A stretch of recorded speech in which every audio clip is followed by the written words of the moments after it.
സനാതനധർമ്മത്തെ നെഞ്ചിലേറ്റുന്ന ഒരു ഭരണാധികാരി കൂടി ലോകത്ത്. പുതിയ ബ്രിട്ടീഷ് പ്രധാനമന്ത്രി കീത്ത് സ്റ്റാർമർ സ്വന്തം വീട്ടിൽ ഭഗവത്ഗീത സൂക്ഷിക്കുന്നു. ഭഗവത്ഗീതയുടെ ഏത് ഭാഗവും മനഃപ്പാഠം.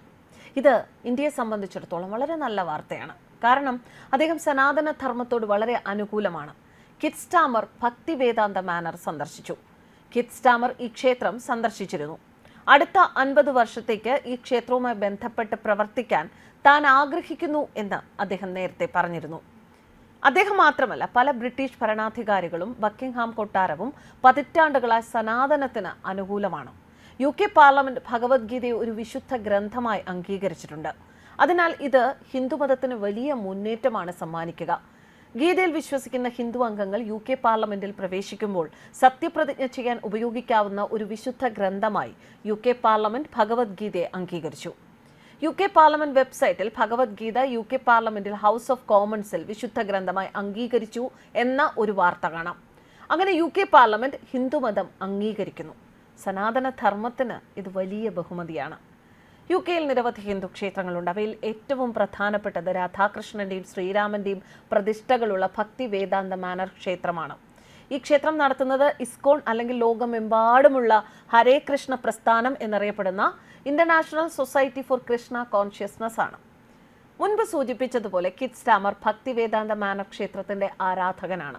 ഒരു കാലത്ത് ഈ ക്ഷേത്രം അടച്ചുപൂട്ടാൻ പോകുന്ന സമയമുണ്ടായിരുന്നു എന്നും ക്ഷേത്രം തുറന്നുവെച്ചതിന് ഈ പാർട്ടി പിന്തുണച്ചിട്ടുണ്ടെന്നും അദ്ദേഹം പറഞ്ഞു. സമാധാനത്തിന്റെയും സന്തോഷത്തിന്റെയും അനുകമ്പയുടെ മനോഹരമായ സ്ഥലമാണിത് എന്നും സന്ദർശിക്കുന്ന എല്ലാവർക്കും സൗജന്യ ഭക്ഷണ വിതരണം ചെയ്യുന്ന സ്ഥലമാണിത് എന്നും അദ്ദേഹം പറഞ്ഞു. അതിനാൽ ഈ ക്ഷേത്രം തുറക്കണം എന്ന് അവർ കരുതി ഈ ക്ഷേത്രത്തെ പിന്തുണച്ചു. മറ്റൊരു UK പ്രധാനമന്ത്രി ബോറിസ് ജോൺസണും ഈ ക്ഷേത്രം സന്ദർശിച്ചിട്ടുണ്ട്. തനിക്ക് ഒരു കൗമാരക്കാരനായ ഒരു വ്യക്തിയുടെ സമയം അദ്ദേഹം അനുസ്മരിച്ചു. തനിക്ക് തൻ്റെ കാമുകി ഉണ്ടായിരുന്നു. അവർ വളരെ ദരിദ്രനായിരുന്നു. കാമുകിയെ ഉച്ചഭക്ഷണത്തിന് കൊണ്ടുപോകാൻ പണമില്ലായിരുന്നു, അല്ലെങ്കിൽ അത്താഴം. അങ്ങനെ അവൻ അവളെ UK-യിലെ ഒരു ഹരേ കൃഷ്ണ ക്ഷേത്രത്തിലേക്ക് കൊണ്ടുവരുന്നു. അവർ ഹരേ കൃഷ്ണ ക്ഷേത്രത്തിൽ വളരെ നല്ല സസ്യാഹാരം സൗജന്യമായി കഴിക്കുന്നു. ഈ പെൺകുട്ടി പിന്നീട് ഇദ്ദേഹത്തിന്റെ ഭാര്യയായിത്തീരുന്നു. അതിനാൽ താൻ ഹരേ കൃഷ്ണയിൽ ചിലവഴിച്ച വളരെ മനോഹരമായ ഒരു സമയം അദ്ദേഹം തന്റെ ഓർമ്മയിൽ കൊണ്ടുവരികയും ചെയ്തു. ഡേവിഡ് കാമറൂൺ പ്രധാനമന്ത്രിയായിരുന്നപ്പോൾ അദ്ദേഹം ക്ഷേത്രം സന്ദർശിക്കുകയും അവിടെയുള്ള ആളുകളുമായി വളരെ നല്ല സംഭാഷണങ്ങൾ നടത്തുകയും ചെയ്തു. ഋഷി സുനക് പ്രധാനമന്ത്രിയായിരുന്നു. അദ്ദേഹവും ഭാര്യയും ഈ ക്ഷേത്രം സന്ദർശിച്ചിട്ടുണ്ട്. ഈ നേതാക്കളും ഗോശാലയിൽ പോയി. അവർ ക്ഷേത്ര ഗോശാലയിലെ ഗോസംരക്ഷണ പ്രവർത്തനങ്ങൾ കണ്ടു. അവർ യഥാർത്ഥത്തിൽ പശുക്കൾക്ക് ഭക്ഷണം നൽകി.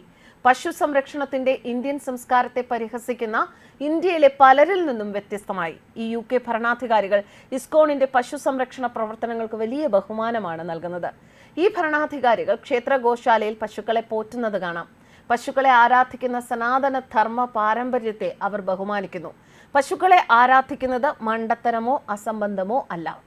നമ്മുടെ അമ്മയുടെ പാൽ കുടിക്കുന്നത് പോലെ നമ്മൾ പശുവിൻ്റെ പാല് കുടിക്കുന്നു. അതിനാൽ ഇന്ത്യൻ പാരമ്പര്യം പശുക്കൾക്ക് അമ്മ എന്ന പദവി നൽകി. അവൾ ആളുകൾക്ക് ഭക്ഷണം നൽകാൻ പാൽ നൽകുന്നു. അതുകൊണ്ട് തന്നെ സനാതനധർമ്മത്തിൽ പശുവിനെ കൊല്ലുന്നത് തെറ്റാണ്.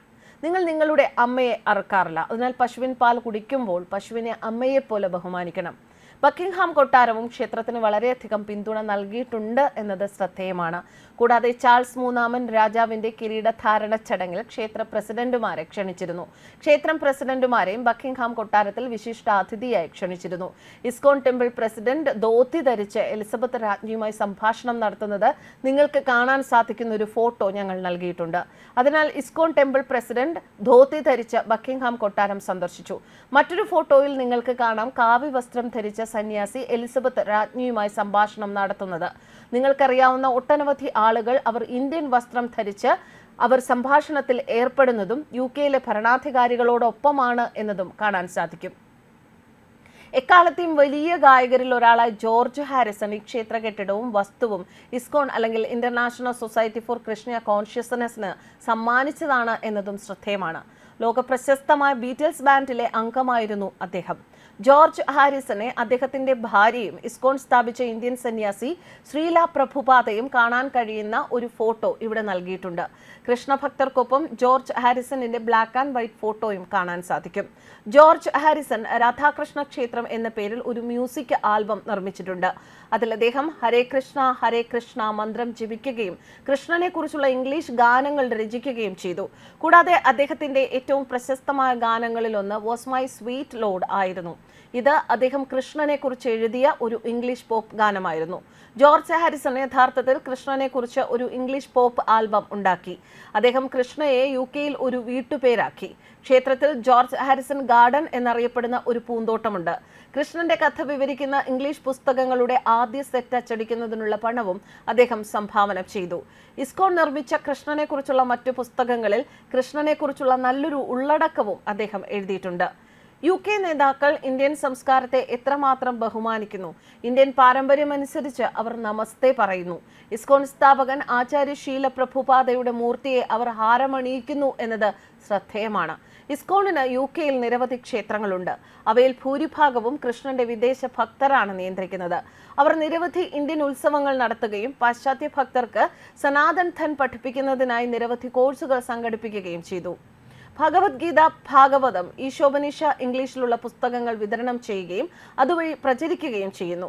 UK-യിലെ വിദേശികളിലേക്കുള്ള മറ്റൊരു വഴിത്തിരിവിന്റെ സന്ദേശം UK-യിൽ താമസിക്കുന്ന പ്രവാസി ഇന്ത്യക്കാരുടെ 2ാം തലമുറയും 3ാം തലമുറയെയും ആരോഗ്യം അവരുടെ സംസ്കാരവുമായി വീണ്ടും ബന്ധിപ്പിക്കുന്നതിനും സനാതനധർമ്മത്തിന്റെ മനോഹരമായ പാരമ്പര്യം സംരക്ഷിക്കുന്നതിനും അവർ വളരെയധികം സഹായിക്കുന്നു എന്നതാണ്.